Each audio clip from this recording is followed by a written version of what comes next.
Assalamualaikum warahmatullahi wabarakatuh dan selamat pagi. Apa kabarnya anak-anakku sekalian? Kali ini kalian akan mempelajari materi karya ilmiah. Karya ilmiah merupakan pembelajaran atau materi bahasa Indonesia kelas 11 SMA pada semester 2.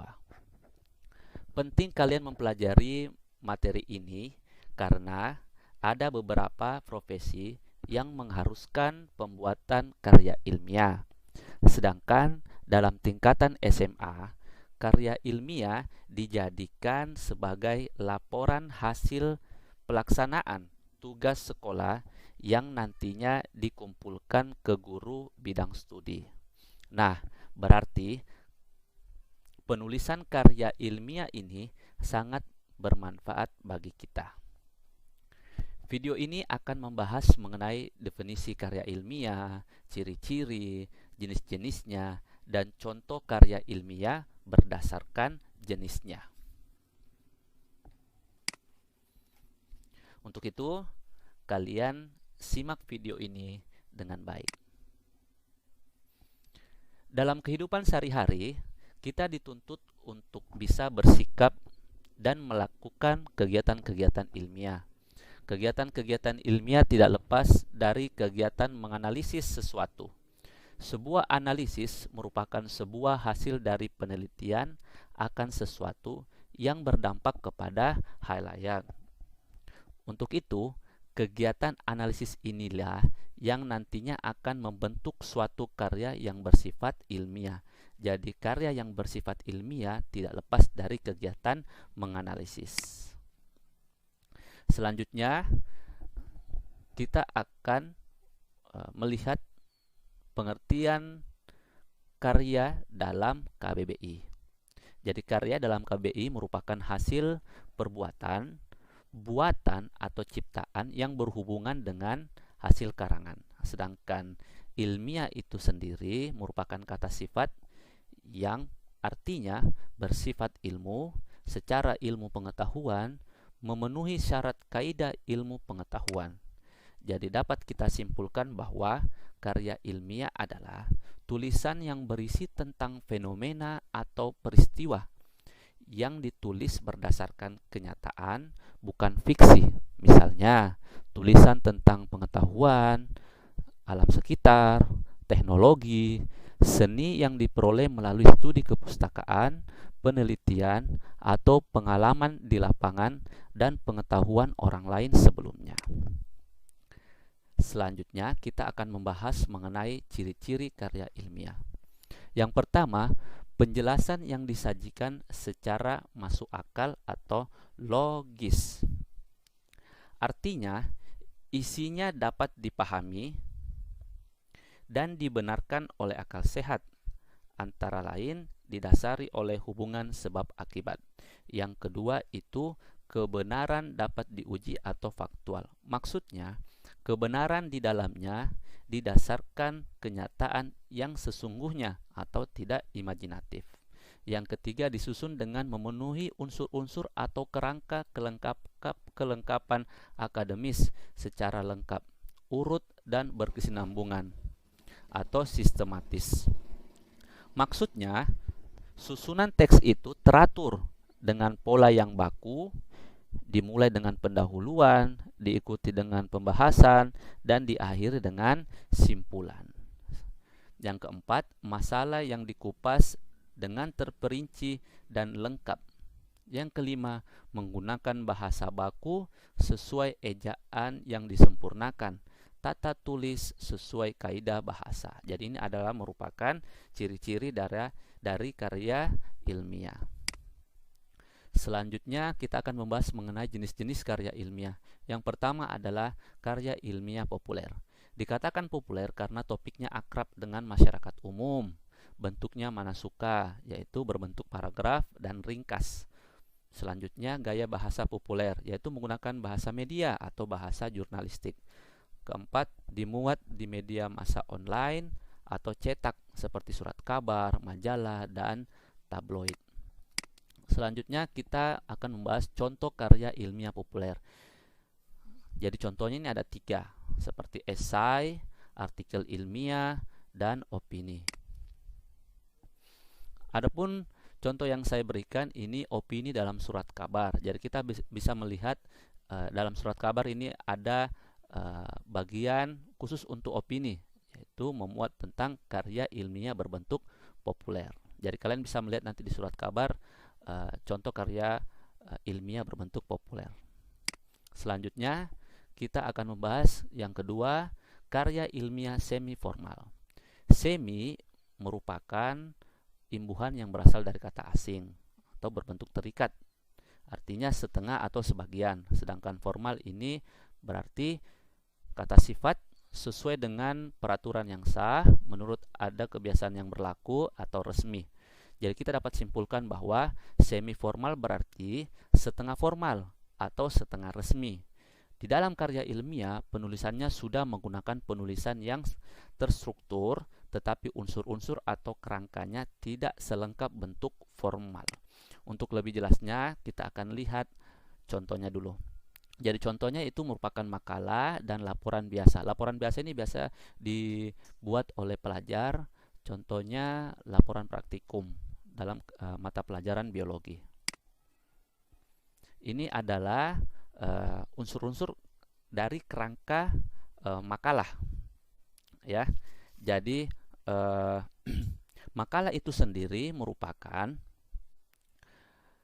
karya tulis pelajar atau mahasiswa sebagai laporan hasil pelaksanaan tugas sekolah atau perguruan tinggi. Jadi ini biasanya dibuat oleh siswa atau mahasiswa untuk mata pelajaran maupun mata kuliah yang ingin dikumpulkan ke guru bidang studi atau dosennya.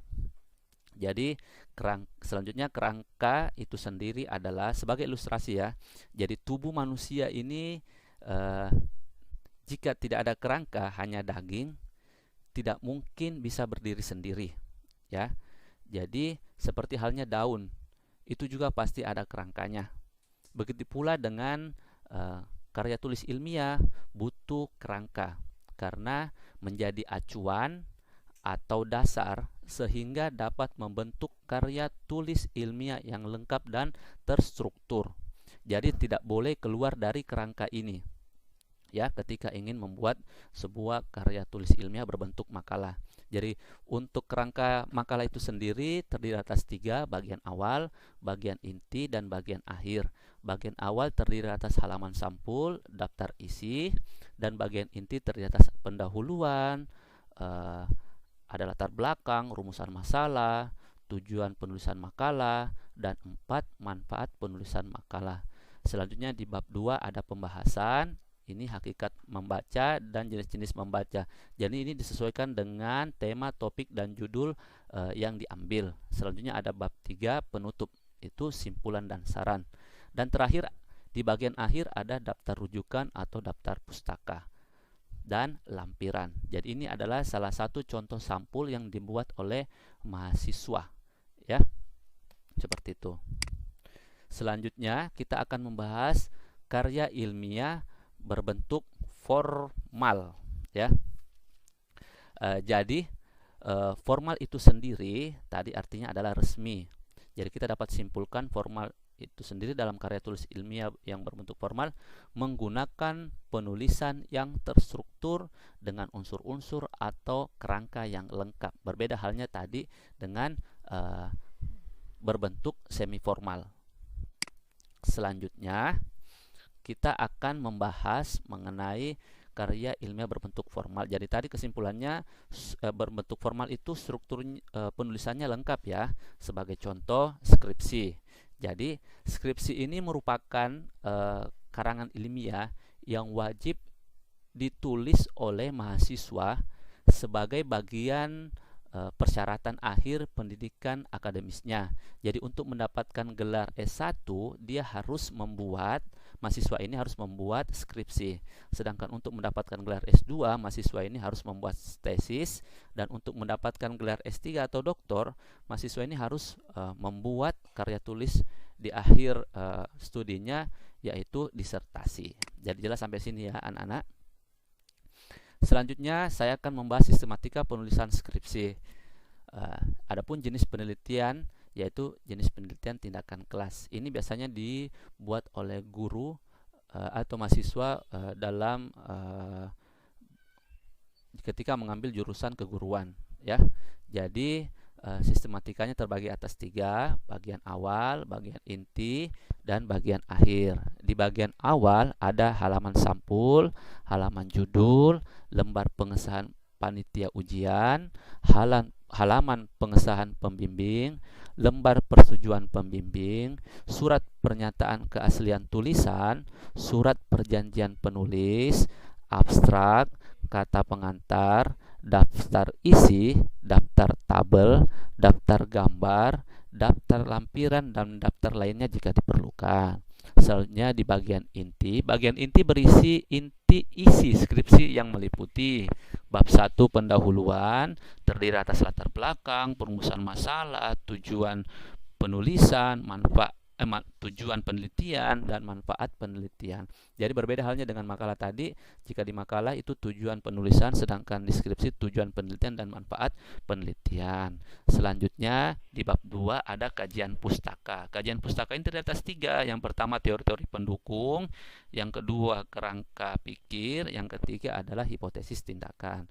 Adapun metodologi atau metode penelitian itu terdapat di bab 3. Yang pertama jenis penelitian, lokasi dan subjek penelitian, fokus penelitian, prosedur penelitian, instrumen penelitian, teknik pengumpulan data, teknik analisis data, indikator keberhasilan. Adapun di bab 4-nya itu hasil penelitian dan pembahasan. Di bab 5 simpulan dan saran, dan terakhir itu ada daftar pustaka, lampiran-lampiran, dan riwayat hidup. Jadi sebelum membuat skripsi ini biasanya mahasiswa itu membuat proposal dulu. Jadi bedanya proposal dengan skripsi, ketika dia skripsi ada 5 bab, sedangkan proposal itu hanya sampai 3 bab dulu. Setelah itu diujikan, dan nanti pada saat ingin mendapatkan hasil, mahasiswa itu biasanya datang ke sekolah untuk melakukan penelitian. Jadi nanti akan muncul bab 4 dan bab 5-nya. Jadi itulah tadi pembahasan mengenai karya tulis ilmiah. Mudah-mudahan dengan melihat atau menonton video ini kalian paham seperti apa karya tulis ilmiah. Semoga video ini bermanfaat. Jika bermanfaat maka sebarkan ke teman-teman yang lain. Terima kasih. Tetap semangat belajar. Assalamualaikum warahmatullahi wabarakatuh.